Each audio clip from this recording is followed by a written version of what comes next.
About a year ago, I started looking for better solutions to shoot short-form video on my DJI gimbal. That is a $670 difference. I think it's really ignorant that all these YouTubers have previously said that you don't need to do this. The winner of Who's the Vertical King 2, and drum roll, that's 100% a lie. If you're anything like me, then you probably find yourself shooting vertical short-form video a lot. The problem is that it seems like most camera technology is still built around the system of shooting landscape orientation video. And much like most videographers out there, they seem to be hesitant to get on the bandwagon and actually go where the market's demanding. Because of this, about a year ago, I started looking for better solutions to shoot short-form video on my DJI gimbal. So I set off and started experimenting with different options for how to make short-form video an easier process to record. The first stop on my journey of trying to figure out the best way to film vertical video was picking up an L bracket.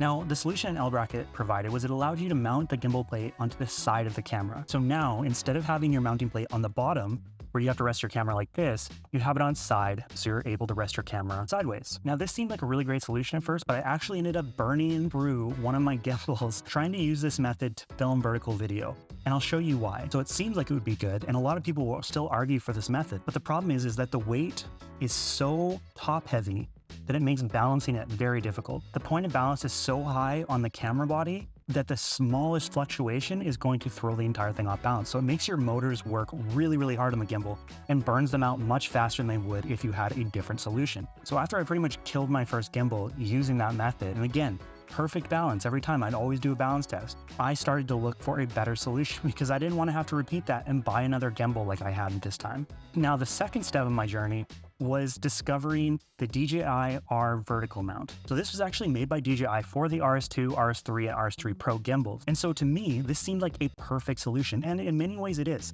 So much so that I actually made this video about it last year. When you are filming in normal flashlight mode, you don't have control over the joystick on the Ronin. And I've been using this method ever since. And it's been almost a year since I released that video. I think I have a bit more perspective about the DJI R Vertical Mount, and also maybe some of the flaws that I didn't see when I first bought it. On top of that, since releasing that video, there's been several other options that have come out that simply just didn't exist at the time. Those options being the DJI RS3 Mini, which has a built-in vertical orientation in the gimbal itself without the need for a mount, and the SmallRig Horizontal-to-Vertical Mount plate kit for the Sony Alpha camera. So since these options have come out, I just really haven't felt that my previous video did a good enough job really breaking down the best way to shoot vertical video. So enough talk, let's get into it. The SmallRig Vertical to Horizontal is a two-piece system. You've got your base plate, and then you've got the section that you actually attach to the E-mount of your Sony Alpha camera. And then it looks like probably potentially also connects to the base plate. So it's already a couple-step process, whereas the DJI R Vertical Mount is a one-step process. Literally all you have to do, take off your horizontal arm, literally just take that, slide it in, lock it in place, take your camera, slide it up, lock it in place, and you are good to go right there. That's easy. That's a straightforward process. This, I'm gonna have to take off my lens, I'm gonna have to screw this on the bottom. To me, that's a check against it. I don't know. But if it's a better solution for filming vertical and kind of deals with some of the issues that I'm having with the vertical mount, which are very minor, there's not a lot of issues, but there are some, and I will go into that, then, you know, I'm willing to switch kind of my system. Okay, so we'll just start off with the base plate. So you just kind of put that in place. And I always really appreciate how SmallRig kind of puts these little Allen keys that just are built in. How cool is that? All right, you just got this built-in Allen key, you literally slide it off, and then you just screw it on. So do that nice and tight. And then it looks like with the lens mount, there's a couple screws here, which it looks like from the bottom of that screw into the bottom of your camera. So, but again, it doesn't fit over the lens. So I'm literally going to have to take off this lens, line this up, pop this on. So, oh, it kind of sits. Okay, so it goes around. Oh, I don't like that. Okay. Put the lens back on. Wasn't as annoying as I thought it'd be, I guess. And then this Allen key included, which again, like, okay, I'm gonna say it. Include this Allen key, this tiny little one that slides on the bottom. And then they send you with this one. Why would they not just make these two Allen keys like the same size? Like, make this a little wider. I can use it for both. It's always with me. But no, I'm gonna have to haul this tiny little thing, which is probably gonna get lost. Whatever. Okay, enough complaining. So far, it's honestly not that bad. But this little thing where you have to screw them together is a little annoying. It's on. That didn't take too long. If you're setting up for, you know, a video shoot, honestly, that's not gonna throw you off. So it looks like right off the bat, there's kind of something you can loosen and then just twist. Let's start off by just mounting it to the camera. I also ordered a little SmallRig weight for this that you can screw onto the end of this arm, which I think will hopefully not be needed, but honestly it might be, just because again, this kind of throws off how the whole thing is situated. So I'm not sure how that's gonna go, but let's try it out. So unlike the vertical mount, you are going to keep this mounted horizontally to shoot vertical, which is interesting. I don't think this will create the issue with balance being thrown off like an L bracket, because it's not on the side of your camera. It's still connected to your lens, but it's still raising it up quite a ways. And I'm not sure I like that, to be honest. To me, I kind of want my camera as closely situated to the kind of center of gravity as possible. If any of that even makes sense, or if I'm just talking out my ass, we don't know. I've literally got this all the way back, and unless you have a weight, this is a no-go. To me, this isn't even an option. I don't even think it will work. Let's grab that weight. Okay, I was really hoping that I wouldn't need this. Okay, so I've got a SmallRig weight, and this thing's actually quite hefty. It's 100 grams. I guess I'm gonna have to attach this. We're gonna find another solution, because even with this giant weight on, this is just way too back heavy. So I'm gonna try throwing some filters on and see if that works. Oh, I think it literally just did hit, like barely. Oh my goodness. Okay, so I needed 100 gram weight and a variable ND. See if we can figure this out. Have to quickly balance this. Okay guys, I gotta be honest, I'm already not liking this as an option. I know people raved about it when it came out. I'm like, oh, this is the best thing for your gimbal and shooting vertical. I'm seeing the same issue with it just being a really bad center of balance that I saw with the L bracket. It's far too high up. That was definitely more difficult to do than deal with my vertical mount right off the bat. So already, two-piece system, takes longer to put it on, seems like a really high center of balance, and balancing seems more difficult. Now the claim behind this vertical to horizontal thing is once it's balanced, you can just turn it and you're good to go. I've seen so many YouTube videos saying, oh yeah, it's great. Once you balance it, you don't need to rebalance. So you just go vertical, horizontal, saves you time. That's the claim to fame for this one. To me, I don't see how that's gonna be possible, because a camera isn't perfectly balanced. It's not the same on every side. I'm really curious. Turning this on, okay. Okay, so this seems fine. Okay, so horizontal. It's working. Works fine. Now, testing the claim. Can you switch it to vertical without having to rebalance? And some people might claim that I'm being like really picky on this, but again, I shoot vertical video all the time, so I want the best solution. And second, this mount costs like $120, $130 Canadian. Then this weight, I think, is another like $15 or $20 Canadian. So this option is costing more than double what the vertical mount costs. So double the price, so far double the work, but can you switch without having to rebalance? That's the question. And is that ease that it brings worth the difference? I'm gonna turn this sideways for you guys so that when we turn it, you can see if it tilts at all. Definitely a cool tripod accessory, but is it a good gimbal accessory? Or am I gonna have to rebalance this whole thing? This turns. Oh. Going back to horizontal. Yeah, so horizontal, staying. Switch to vertical. No? Okay, so pushing vertical fails that test. So I'm gonna have to rebalance this section. Let's check this side. Okay, so we're good. We're nice and balanced this way. Now let's check turning to vertical. It's 2 for 2, people. 2 for 2. What happened to all the YouTubers saying that, oh my goodness, you don't have to rebalance this, you're just good to go? No, so far switching from horizontal to vertical, you have to rebalance the whole thing, because your camera body is not evenly weighted and not equally designed on every side. Like, there's buttons on the side, there's different, there's the hand grip. Of course it's gonna be a different balance. And honestly, I think it's really ignorant that all these YouTubers have previously said that you don't need to do this. Because right now, 2 of the axes that you have to balance are thrown off. Okay, this one makes sense. This is fine. So your third axis that you have to balance, totally fine.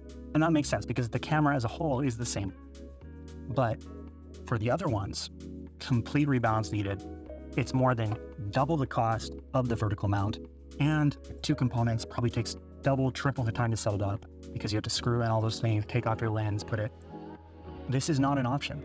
Like this, don't even consider this. And like I said, I'm frustrated that all these YouTubers had previously said on videos that I've watched, oh, you don't need to rebalance. Yes, you do. You just saw that you do. So whether they were working with SmallRig and it was like a sponsored thing and they're just trying to like promote it, I don't know.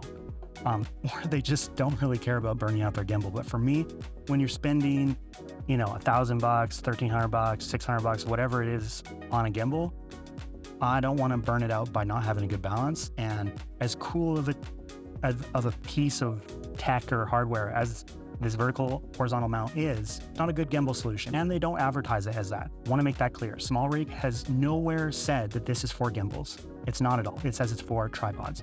If you need this for a tripod solution, pick it up. But for all the YouTubers out there saying you don't need to rebalance and you just switch and go and this is the best vertical filming kind of gadget, I don't know what you guys are doing. That's 100% a lie. It's not that at all. I'm going to return this because there is absolutely no use for this in filming vertical video. The balance point is high enough because of this little stand that to me, it's bringing the same issues that I encountered when I was dealing with an L bracket. So $65, $130, $15, $20 for the weight, $65. This is the way to go. I think in the US, it's like 40 something. So Vertical Video King, still here, but you need a bigger gimbal for it. And not everyone wants to spend the price these bigger gimbals cost. The DJI RS3 Mini is cheaper, and if it works well, probably the one that I would recommend. But in practical application, is it as easy as this? Does it balance as well as this? Or is this one still better? I've tested this before in my previous video. I'll do it again. Not going to show the balancing of this. If you want to see that, check out the previous video. But I am going to balance the Mini, and we're going to test them both out in real world environments. And I'm going to talk about the issue that I am finding with the vertical mount because I am having some issues with it. Let's get into it. Well, it looks like testing took a little bit longer than expected because a couple months have passed and we're in the holidays. So the fact that I'm coming back to this video is a Christmas miracle, let's be honest. But let's jump into the RS3 Mini versus the RS3 Pro like I've been using. First off, let's get into the size difference. As you can see, these gimbals are drastically different sizes. And honestly, different weights as well. This is quite heavy. The RS3 Pro is definitely a heavy gimbal when you're carrying around all day. The Mini is very, very light. So right off the bat, it's going to be easier to haul around for long periods of time. But with the size difference, obviously a lower load capacity as well, which depending on how they put together the vertical system for this, if it's not exactly ideal, that could lead to a faster burnout of the motors like I did see in the RS3 2 that I owned previously. Whereas this one, I haven't had any problems. This thing can hold like 100 pounds, not actually, but a huge amount of weight. So I'm never really worried about the motors on this one burning out. But let's check out the Mini and see exactly how you set up the vertical system on this gimbal. All right, so right off the bat, we're just going to unlock this and put it kind of in a starting position. Okay, so just like with the RS3 Pro, you do remove the main arm and the locks seem a lot easier, which is very nice because with the Pro, you got to kind of twist on a couple times, or is this just a quick release? One way locked, one way not locked. So you take off the little arm piece. Once you take that off, it's just a quick little disconnect. And then using this kind of like button on the top, you just hit that and you slide that right off. And so you're left with this piece. And then all you do, which is really, really simplistic, is you take the camera mount piece and you just slide it straight on to this remaining arm and lock it in place. That's it. You literally do that. That is the vertical build. Obviously, we're going to balance it, but very, very simple, very, very simplistic. And you just take that and set it aside. So we're just going to grab the camera body really quick. Just push that down, slide it off. And then with that, you just attach this to the bottom of the camera. And you'll know how this is supposed to go because there's actually a little lip on this piece. So you just slide that back as far as it can go. So it's nice and kind of flush with the camera there.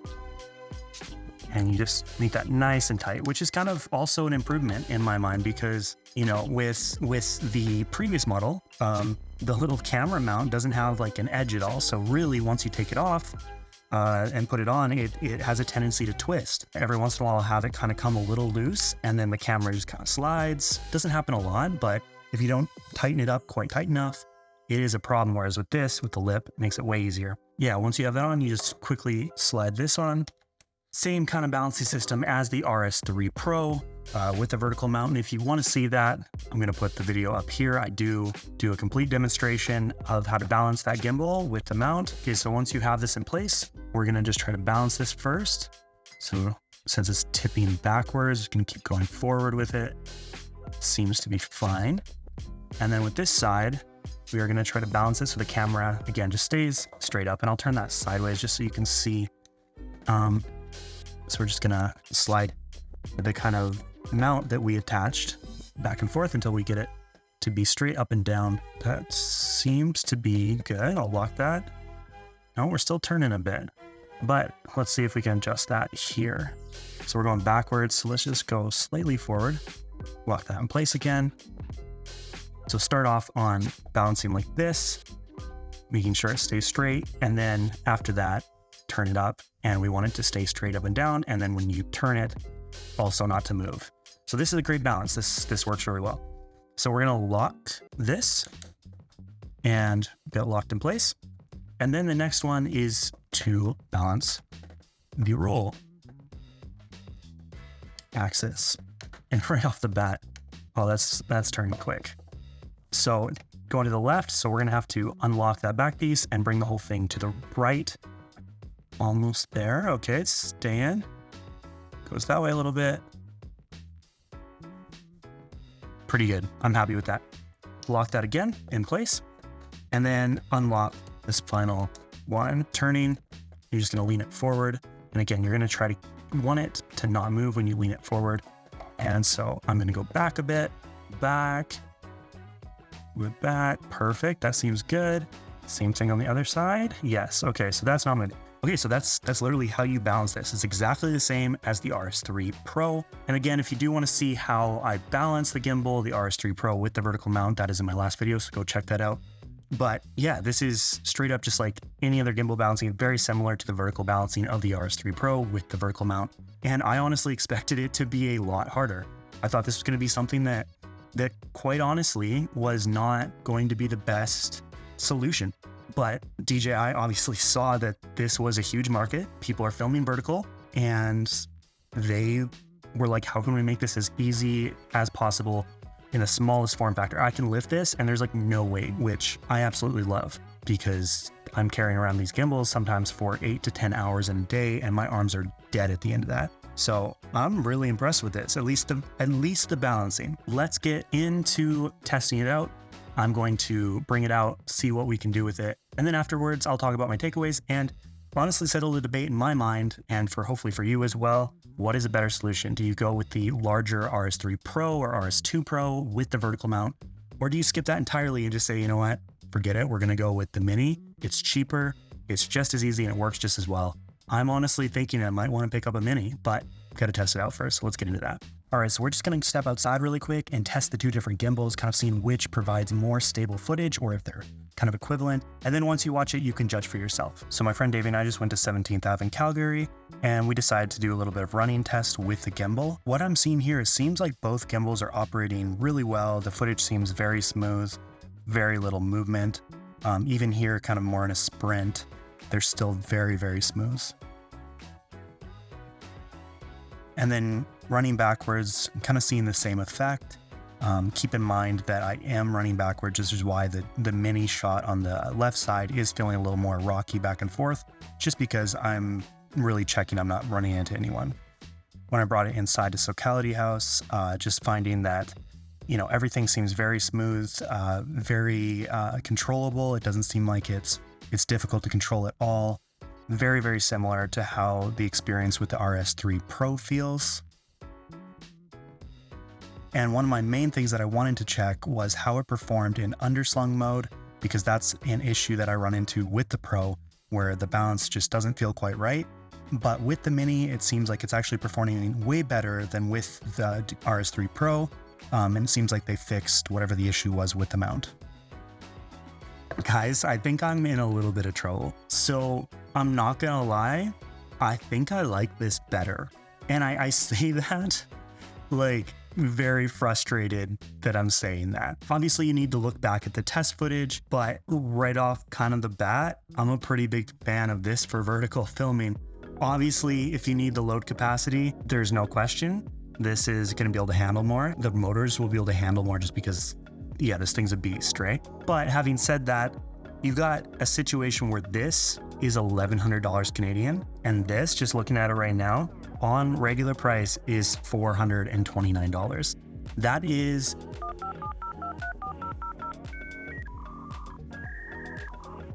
a $670 difference between these two gimbals. Like, price aside, let's say they're exactly the same. Would I choose this? And honestly, I'm still kind of thinking no. And the reason I say that is so frustrating. I bought the RS3 Pro because right before a job that I needed a gimbal for, my gimbal just straight up died. And so I had to rush out because this at the time did not exist. The RS3 Mini did not exist. I had to buy one of these, $1,100. Loved using it, don't get me wrong. The RS3 Pro is an incredible gimbal, but this is incredible. It's super easy to use. The control's fantastic. I thought the balancing would be difficult. It wasn't. It was just as easy as balancing with this. And honestly, the main issue that I've had with this, and I've been really frustrated with, is when you are shooting in vertical on the Pro, a lot of times if you want to go to underslung mode, honestly, it's not super happy. Like I don't know if it's how the mount is built or what the situation is, but honestly, I'm thinking the Pro, especially if you want full mobility and all movements, things like that, if you're doing underslung, things like that, the Mini outperforms the Pro in vertical, which, like, I guess at the end of the day, it's like, what was DJI's point behind these gimbals? Guaranteed, the point behind the RS3 Pro was not to run around with a Sony camera on it and be shooting vertical video for social media. Like that, this is not the market, right? They built this camera to be able to hold a ton of weight for much more professional kind of cine camera setups than I have with my A7 IVs. And this camera is very much built for creators who want something that super light, they can travel with, and they're going to be shooting and creating a ton of work for social media. This gimbal is, yeah, it's literally built for this. And again, frustrating for me to say that because I spent $1,100 on this one. This is a friend's gimbal that I'm borrowing, and I'm kind of like, man, like, for what I do, if only this had come out like a couple months earlier, oh man, yeah, it's good. I honestly think I'm gonna buy one. I think I'm going to buy this gimbal because as a vertical creator, this is going to make my life a lot easier. Will I sell this? No, probably not. To be honest, I'll probably keep both. And if I'm doing a production, I oftentimes will have kind of two camera setups with two different lenses, wide angle and something else, you know, have them both set up. Also, my fiance, this is much easier for her to use because it's so much lighter than this, whereas this is super heavy when you're hauling it around. This is 1.75 pounds and this is 3.3 pounds. So about double the weight this one is versus this one. And when you're hauling around a gimbal, shooting vertical video for sometimes 8 hours straight, that extra pound and a half, it starts to add up, right? So yeah, to me, this settles the debate. So the answer of what is the vertical video king? Well, we've struck down brackets, throw the bracket out. L brackets suck for that. We struck down the SmallRig vertical to horizontal mount. That don't use that. You have to rebalance every single time. It's a pain to put on. And it came down to these two. Who's the vertical video king? RS3 Mini. For all the people asking in the last video that I did on this, should I do the Mini? Absolutely.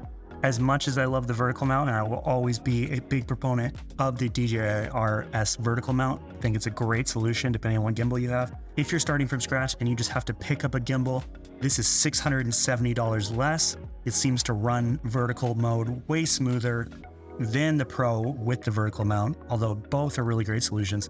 And to me, it fixes the kind of awkward underslung mode. It feels a little off balance when you switch into that. So Vertical Video King, RS3 Mini, DJI, you did a great job with this. If you're wanting to pick up any of the things that I talked about, I will put that in the description down below so you can find those there. I hope this video was really helpful to figure out what solution you want to go with for filming vertical video. If you like the video, please give it a like and subscribe. And let me know in the comments what kind of vertical filming solution you're going to go with. I'm Kalen Charles, and I'll see you next time.